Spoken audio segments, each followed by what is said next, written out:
Hi everyone, welcome back. How are you? I am fine and hope same for you. Now we are going to continue our lecture number 8, which is related to tenses. Yes? So I hope in my earlier videos, my previous videos helped you a lot to understand English language well. Now it's turn to understand tense. Tense सुनकर already लोग tense हो जाते हैं. Yes, but no need to worry about it. I will cover in very detailed and very simple way tenses. Tenses का मीनिंग क्या होता है पहले ये समझते हैं, और फिर टेंसेस कितने प्रकार के होते हैं, कितने टाइप्स के होते हैं, और फिर उसके बाद हम अंदर अंदर धीरे धीरे एक्सप्लेन करते जाएंगे. Need not to worry about it. Okay, so very first tense means होता है टाइम. हिंदी में हम उसको काल बोलते हैं. काल मतलब समय. ठीक है, तो समय जो है वो अभी भी चल रहा है, पहले भी चल रहा था और आने वाले समय में भी चलेगा. तो हमारे जो सेंटेंसेस जो बनाते हैं स्पोकन इंग्लिश में वो बेस्ड होते हैं इन्हीं टेंसेस के ऊपर. जैसे कि मेरी फर्स्ट वीडियो में मैंने आपको बताया था कि वर्ब्स जो हैं those are very important part of your sentences. Why?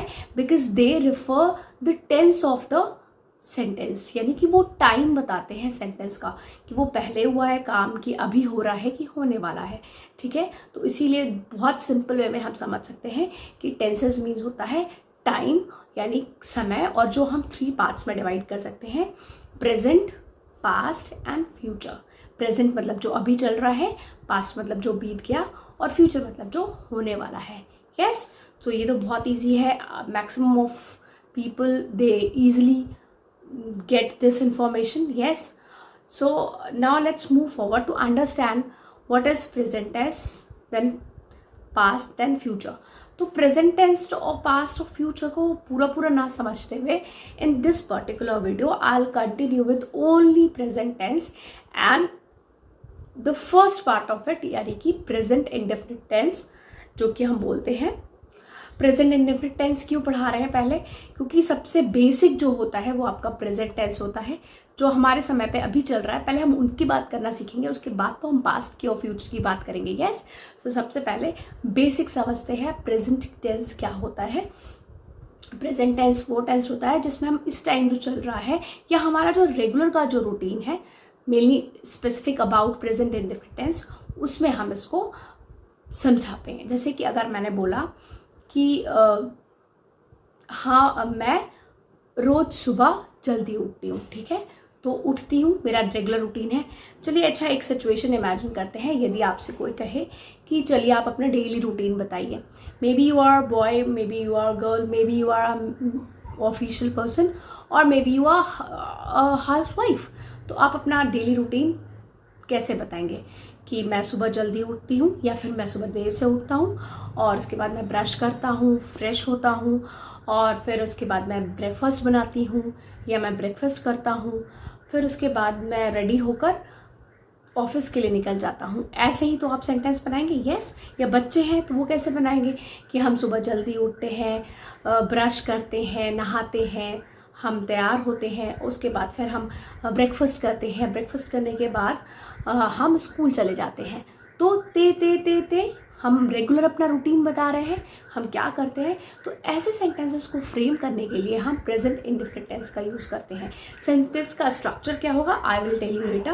पहले हम समझते हैं कि सेंटेंस में अगर आई वी यू दे है तो हम सेंटेंस को जैसा उसका सेंटेंस में जो वर्ड्स हैं बस उनकी इंग्लिश रख देंगे. That's good. कैसे? देखिए, जैसे मैंने बोला कि मैं सुबह जल्दी उठती हूँ. ठीक है, तो I wake up early in the morning. कोई टेंस का चेंज नहीं है, जो भी वर्ड्स है उनकी सिर्फ इंग्लिश रख दी है. I wake up early in the morning, I brush my teeth, I take a shower, then I take my breakfast or I have my breakfast. I go to school or I go to office then after. ठीक है, simple एकदम. हमने से words की English रख दी है, हमें वर्ब में कोई भी चेंज नहीं करना है. ठीक है, ये बहुत इजी है. अगर हम यू के साथ बोल रहे हैं तो भी हमें ये बोलना है कि या फिर हम दे के साथ बोल रहे हैं तो उनके लिए भी हम ऐसे ही सेंटेंस बनाएंगे। बट अगर हमारा जो सब्जेक्ट है अगर वो सिंगुलर है, यानी ही शी इट के बारे में बात कर रहे हैं या किसी और के बारे में बात कर रहे हैं, रोहन, मीरा, श्याम, किसी के भी बारे में, तो वहाँ पर हम वर्ब के साथ थोड़ा सा चेंज करते हैं। वो सबसे ज़्यादा इंपॉर्टेंट है, वो है हम वर्ब में एस या ई एस जोड़ते हैं। ठीक है, तो अगर गो है तो गोस हो जाएगा, यस। अगर सी है तो सीज हो जाएगा, से है तो सेस हो जाएगा, टेक है तो टेक्स हो जाएगा। ठीक है, तो सेंटेंस कैसे फ्रेम होगा, अगर मैंने मान लीजिए अपने फ्रेंड के बारे में बात की, ठीक है, so let's have one example of Vidya's routine. Okay, तो विद्या अपनी रूटीन, विद्या के रूटीन के बारे में अगर आपको बताना है तो आप कैसे बताओगे, तो आप बोलोगे Vidya wakes up early in the morning, Vidya brushes her teeth, Vidya takes a bath, और Vidya have her bath, then Vidya takes a breakfast, Vidya goes to school on time। ठीक है, तो ये हमने क्या किया, हमने वर्ब में एस और ई एस जोड़ दिया, जितने भी वर्ब्स हैं हमारे सब में एस और ई एस जोड़ दिया। आई होप इट्स वेरी क्लियर। तो जब भी हम प्रेजेंट इंडेफिनिट की बात करेंगे, हम कोई सेंटेंस फ्रेम करेंगे, तो हमारा सेंटेंस का स्ट्रक्चर होगा सब्जेक्ट प्लस वर्ब। अगर वो हमें ध्यान रखना है सब्जेक्ट के ऊपर, जैसे मैंने पहले ही आपको बताया था, मैंने सब्जेक्ट और प्रेडिकेट इसीलिए आपको पढ़ाया था कि जब जब मैं सब्जेक्ट बोलूँ तो आप समझ सको कि सब्जेक्ट का मतलब क्या है। सब्जेक्ट का मतलब हुआ नाउन या प्रोनाउन। हमारा नाउन सिंगुलर है तो हमें क्या लगाना है, हमारा नाउन अगर प्लूरल है तो हमें क्या लगाना है, ये हमें ध्यान रखना है। ये हमारे वर्ब के अकॉर्डिंग चलता है। और जो लोग कहते हैं कि ग्रामर पोर्शन जरूरी नहीं है, येस दे आर रॉन्ग, क्योंकि इन सब सेंटेंसेस को फ्रेम करने के लिए grammar is very important. When you don't know about the rules and regulations of grammar, you frame wrong sentences and that is not good. Yes, so very important, you should say English, you should speak English, but it should be correct. Yes, so that's why it's very important to understand the grammatical structure. तो पहले हम अपना subject देखेंगे, subject हमारा singular है कि plural है। अगर प्रोनाउन में है तो भी हम देखेंगे कि वो सिंगुलर है कि प्लूरल है। कैसे देखेंगे, मैंने आपको बताया था, प्रोनाउंस में भी आई, वी, यू, दे को हम प्लूरल के तौर पे डील करते हैं और ही, शी, इट को हम सिंगुलर के तौर पे डील करते हैं। यस, तो अगर सिंगुलर है हमारा नाउन या प्रोनाउन तो हम उसके साथ लगाएंगे वर्ब के साथ एस और ई एस, और अगर वो प्लूरल है तो हमें वर्ब में कोई भी चेंज नहीं करना, जिसकी जो इंग्लिश होती है वो वैसे की वैसे उठा के रख देनी है। ठीक है, आई होप इट्स वेरी क्लियर। तो ये तो हो गया हमारे सिंपल सेंटेंसेस, यानी कि जब हम सेंटेंस बोल रहे हैं सिंपल सेंटेंसेस में ना उसमें नॉट लगा है ना क्वेश्चन मार्क लगा है। ठीक है, तो अभी हम सिर्फ एक सिंपल स्टेटमेंट्स बोल रहे हैं और तब हमें इतने रूल्स फॉलो करने पड़ रहे हैं। तो आगे बहुत सारे रूल्स हैं, नो नीड। जब आप धीरे धीरे प्रैक्टिस करोगे तो ये रूल्स अपने आप दिमाग में छपते चले जाएंगे, फिर आपको रेगुलर यूज़ करने में कोई प्रॉब्लम नहीं होने वाली है। ठीक है, तो चलिए नेगेटिव सेंटेंसेस कैसे बनाते हैं। सब्जेक्ट रहेगा हमारा, वर्ब रहेगा और साथ में नॉट लग जाएगा। यहाँ पर ये ध्यान देना है, नेगेटिव सेंटेंसेस में हमने वर्ब में कुछ भी ऐड नहीं करना है, सेम टू सेम वही वर्ब लिखना है। टेक का टेक्स नहीं करेंगे, गिव का गिव्स नहीं करेंगे। ठीक है, हमें डायरेक्ट बोलना है, पर क्या ऐड करना है फिर, यस यहाँ पर ऐड हमें करना है डू नॉट और डस नॉट। अब ये डू और डज कहाँ से आ गए, हाँ डू और does these are a very important part of your present indefinite tense. Why, because जैसे कि हम बोलते हैं आई डोंट नो या ही डजंट नो, तो इसका मतलब क्या हुआ कि मैं नहीं जानता। ठीक है, नहीं जानने की इंग्लिश हुई नो, KNOW। और अगर मैं बोल रही हूँ मैं नहीं जानता तो मैंने आई डोंट नो लगाया, और मैं बोलूँ अगर वो नहीं जानता है या वह नहीं जानता है तो हम बोलेंगे ही डजंट नो। व्हाई, बिकॉज वो ही है। तो इसमें क्या रूल हुआ, तो बहुत सिंपल है, देखिए आई, वी, यू, दे और कोई प्लूरल के बारे में बात करेंगे तो हम डोंट लगाएंगे, और अगर हम ही, शी, इट के बारे में या फिर किसी सिंगुलर नाउन के बारे में बात करेंगे तो वहाँ पर हम डज नॉट लगाएंगे। तो हमारा सेंटेंस कैसे बनेगा, he doesn't know how to cook, he doesn't write his work, वह अपना काम नहीं करता है। यस, अगर हमें बोलना हो कि वह रोज बात करती है या वह रोज बात नहीं करती है तो हम कैसे बोलेंगे, वह रोज बात करती है, तो यानी शी, फिर करती है गर्ल है पर इश ही है, तो she talks daily, she talks daily. और हमें बोलना है कि वो नहीं रोज बात करती, वो रोज बात नहीं करती है, तो हम बोलेंगे she doesn't talk daily. Yes, तो ऐसे सेंटेंसेस को फ्रेम करने के लिए थोड़ी प्रैक्टिस की ज़रूरत है। आपकी जो डेली रूटीन है उससे रिलेटेड आपको प्रैक्टिस करनी पड़ेगी। डोंट और डजंट लगा के सेंटेंसेस फ्रेम करने पड़ेंगे।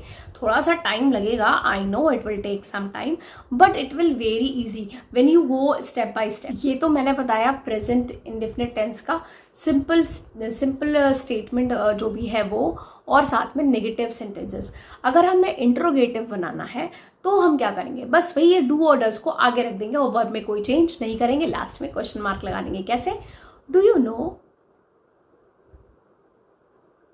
डू यू नो, क्या आप जानते हैं? या फिर हम बोल सकते हैं does he no about it, क्या उसे इसके बारे में पता है? यस जैसे नॉर्मली क्वेश्चंस पूछे जाते हैं, डू यू लव मी, क्या तुम मुझे प्यार करते हो? अब हमसे पूछा जाएगा डू और डज का यूज़ क्यों करते हैं? डू का मतलब क्या हुआ? डू और डज का यूज़ इसलिए करते हैं, हमें जो वर्ब में चेंज करनी है, एस या ई एस लगाना है, वो हम डायरेक्ट डू और डज में चेंज करते हैं। कैसे? डू आई नो, आई के साथ डू लगेगा, यस यहाँ पे ई और ई एस नहीं लग सकता है, तो हमने आई के साथ डू लगाया, ठीक है। Do I know you, yes, बहुत इजी। अब जब हमें शी या ही के साथ लगाना है तो हम डू नहीं लगाते, तब हम डज लगाते हैं। डू के साथ एस और ई एस लगा देते हैं, ठीक है, आपने ध्यान दिया। डू के साथ एस और ई एस लगाते हैं, जो कि हम सिंपल प्रेजेंट टेंस में जब हम पॉजिटिव सेंटेंसेस बनाते हैं तो वहाँ पे भी एस और ई एस लगाते हैं जब हम सिंगुलर के बारे में बात करते हैं। यस, तो does she write a letter, क्या वो लेटर लिखती है? यस, तो डज शी क्यों लगाया? डू के साथ एस और ई एस लगा दिया, इसीलिए हमें वर्ब के साथ एस और ई एस लगाने की कोई ज़रूरत नहीं है। आई होप इट्स क्लियर। तो डू और डज इसीलिए बनता है कि डू जो है आपका आई वी यू दे या किसी प्लूरल नाउन या नाउन के साथ यूज़ होगा, और जो आपका सिंगुलर नाउन होता है या नाउन्स है लाइक ही शी इट, इनके साथ हमें डज लगाना है, क्योंकि डज के साथ ऑलरेडी डू के साथ एस और एस लग गया है, इसलिए हमें वर्ब में ये रिपीट करना नहीं होता है।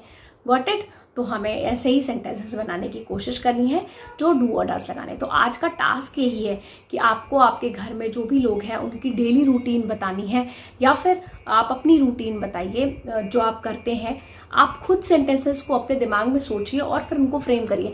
लोग कहते हैं कि नहीं सोचना चाहिए, हमें दिमाग में सेंटेंसेस नहीं होने चाहिए, हमें इंग्लिश बोलने की प्रैक्टिस करनी चाहिए। अरे how any can practice English when he or she doesn't know what the sentence structure, what is the sentence structure? Sentence के स्ट्रक्चर को समझने के लिए हमें सेंटेंस कैसे फ्रेम करना है, थोड़ी मेहनत तो करनी पड़ेगी। For this hard working spirit you can understand and you can learn to speak English very well. With the help of this class, I just want to make you sure what are the rules related with present indefinite tense and how you can use this present indefinite tense in your daily language. Yes, जैसे कि चलिए English बनाते हैं कुछ sentences की, जैसे कि मैं गाना गाती हूँ, आई सिंग अ सॉन्ग, तुम रोज स्कूल जाती हो, तुम रोज स्कूल जाती हो, यू, देन गो का गो ही रहेगा, गो ई एस नहीं लगेगा क्योंकि ये यू है, you go to school daily, ठीक है। मैं रोज खाना पकाती हूँ, I cook the food daily. यहाँ पर मैंने पहले ही बताया कि जब हम प्लूरल के बारे में बात करेंगे तो हमें वर्ब में कोई चेंज ही नहीं करना, कोई टेंशन ही नहीं लेनी है, बस सिंगुलर के टाइम पे थोड़ा सा ध्यान रखना है। वह अपना काम रोज नहीं करती है, she does not do her work regularly. Does not do क्यों? डज नॉट में ऑलरेडी ई एस लग गया, इसलिए हमने डू में फिर दोबारा ई एस नहीं लगाया है। मैंने पहले ही बताया एस और ई एस इसी लग जाता है कि हमें दोबारा सेंटेंस में एस और ई एस लगाना नहीं पड़ता, तो चाहे वो नेगेटिव सेंटेंस हो या इंट्रोगेटिव सेंटेंस हो, इसीलिए उसमें डू और डज लगता है, ठीक है। इतना तो आपको समझ में आ गया होगा। चलिए फिर एक और समझते हैं। मेरी टीचर मुझे रोज पढ़ाती है, my teacher teachers me regularly, या माई टीचर्स मी डेली। तो टीचर रोज पढ़ाती है, टीचर एक सिंगुलर हो गया, इसके साथ टीच लगा, टीच का एस और एस लगाया और फिर रेगुलरली या डेली, ठीक है। मैं रोज आइसक्रीम खाता हूँ, आई ईट आइसक्रीम डेली।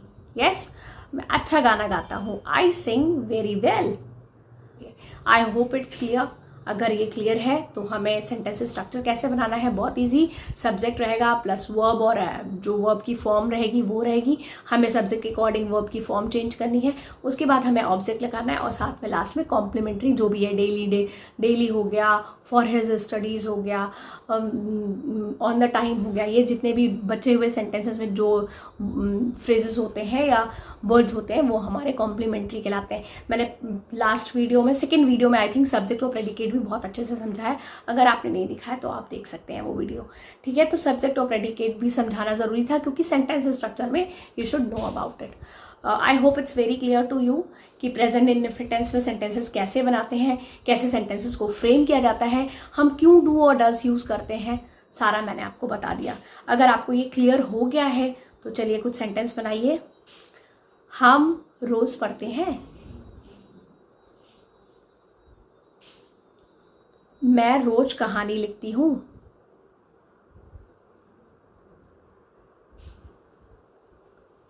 मैं गाना गाना चाहती हूँ।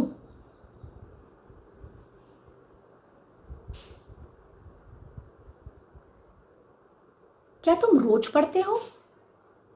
Do you study daily? क्या तुम रोज खाना नहीं खाते? Do you not eat daily? Yes. तो सेंटेंसेस का स्ट्रक्चर समझने के बाद आपको थोड़ा टाइम लगेगा सोचने में, और सोचना खराब नहीं है। आप अगर स्पीकिंग की शुरुआत करना चाहते हैं तो यू शुड थिंक। अगर आप पहले दिमाग में सेंटेंस बना के फिर बोल रहे हैं तो वो भी ओके है, कोई प्रॉब्लम नहीं। बस इसके लिए क्या है कि आप प्रैक्टिस करिए मिरर के सामने, जो कि बहुत पुराना तरीका है, और just believe me it works.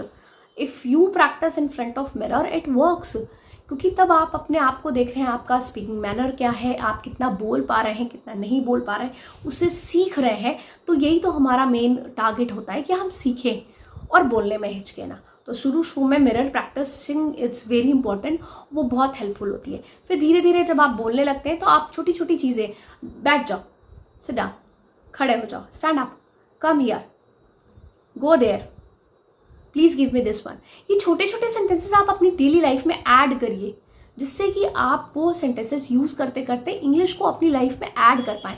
जब इंग्लिश आपकी लाइफ में ऐड होगी, आपकी डेली प्रैक्टिस में ऐड होगी, तो अपने आप इंग्लिश स्पीकिंग के लिए आपका जो मन है वो रेडी हो जाएगा। आप छोटे छोटे सेंटेंसेस भी बड़े करने अगर बोलने लगोगे तो आपको ऑड नहीं लगेगा अपनी लाइफ में, ठीक है।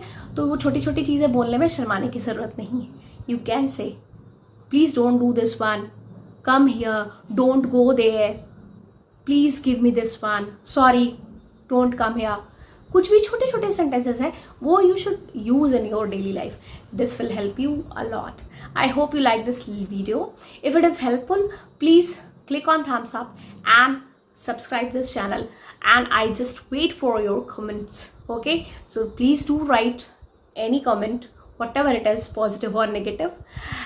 And whatever I have asked you, the sentences, the English of that sentences, please try to frame those sentences and pin up in comment box. So we will meet you later. Till then, just take care of yourself, keep smiling and keep learning. Bye bye.